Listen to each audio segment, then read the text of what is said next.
Hi, welcome back to my channel on Mimi's Cooking. For today, we are going to cook vegetable cannelloni.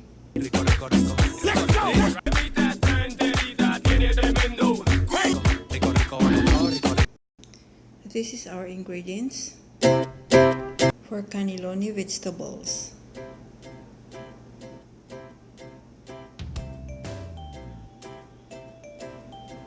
So guys, the first step we will do, or the first procedure is to boil some water, then add your cooking oil, some salt, and then add your cannelloni pasta into 10 or 15 minutes. It depends on your pasta or on your brand. Then cover it and let it boil for 10 minutes. So it's done after 10 minutes.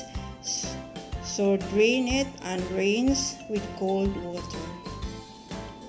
So while I'm doing this to sit aside into cold water, I have to shout out guys, my YouTube family, especially Team Idkarski, maraming salamat. Kay Mr. Dan, maraming salamat din na napaka-supportive sa aking watch hour. At sa aking mga friendship, kay Miss Loisa, Miss G, at kay Giselle. Maraming salamat sa inyo. Sa aking team gala, kay Admin Ashi at kay Admin Maria, maraming salamat at sa lahat ng mga members. So the second procedure is heat the oil in a pan and fry onion and follow the garlic. Parang igigisa lang natin tong mga gulay. Ganun lang yun. Parang lutuin mo lang siya. Huwag mo lang lagyan ng tubig. Basta igisa lang siya. Hanggang lumambot yung gulay. As you can see, the onion and the garlic is cooked already. So we have to add the carrots and stir fry just in 5 or 10 minutes only, because carrots is hard than the other vegetable.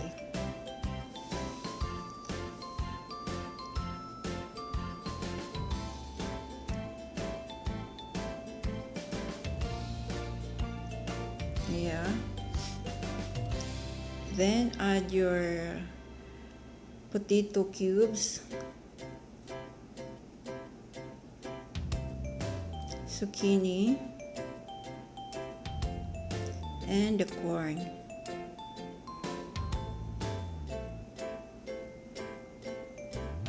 Just stir fry until soft or cook.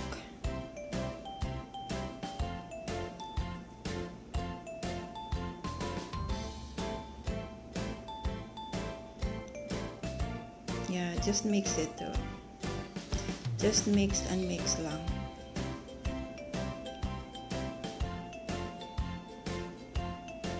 Kasi pag hindi natin siya i-mix, parang dumidikit siya sa ating cooking pot. Then cover in a minute and check it again. Then add your black pepper, salt, ginger powder, and onion powder and mix it well.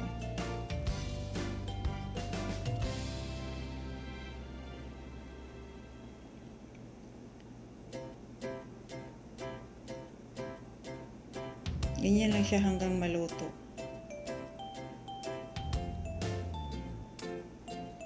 So cover it again. Another 10 minutes, you see. It's hot already.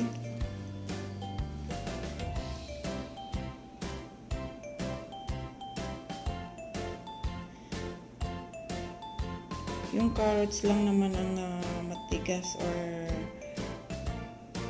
matagal maluto. Kailangan talaga palambutin nyo muna yung carrots. Kasi yung zucchini at saka yung potato, madali lang yun siya lumambot. So ayan na.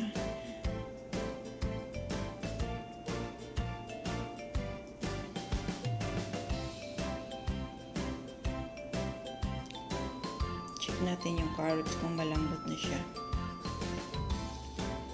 Yeah, malambot na siya konti. So, idagdag na natin yung spinach. Just add chopped spinach.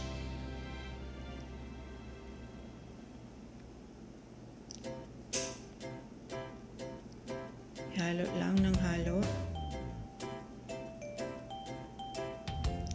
You don't need to overcook the spinach because we will cook another 30 minutes in the oven after we put in a cannelloni pasta. After you add the spinach and you mix it well, just switch off the fire.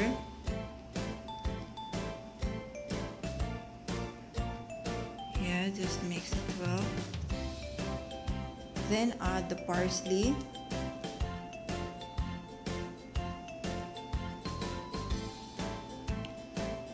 Mix it again. Then add your mozzarella. So the vegetable mixture is done. So we proceed to the other steps, is filling the vegetable mixture into cannelloni pasta. So fill each with 2 tablespoons of vegetable mixture into cannelloni pasta. Just put inside 2 tablespoons. Then arrange or place into your oven proof glass or your Pyrex. Just repeat the same procedure until your vegetable mixture and cannelloni pasta will be finished. So while I'm doing this, I have to shout out again the Divine Flower family, the Cooking with Heart family, and Team Joliet West family. Thank you so much, guys. After the vegetable filling into cannelloni pasta, we have to combine in bowl the thick cream, the whipping cream, the ketchup, the tomato ketchup, and tomato paste. Add a half cup of water and mix it well. Then pour overall into cannelloni vegetables.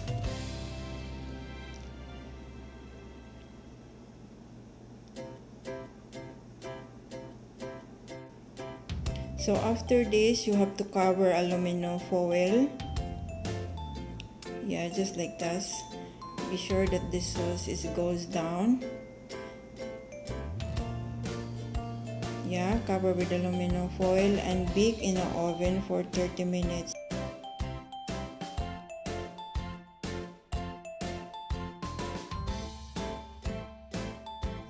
After 30 minutes, this is it. It's too hot. You can add some mozzarella if you want more cheesy. You can add on the top mozzarella cheese and parsley. And that's it. You can serve it in another serving plate. Thank you guys and have a good day. I hope you enjoy.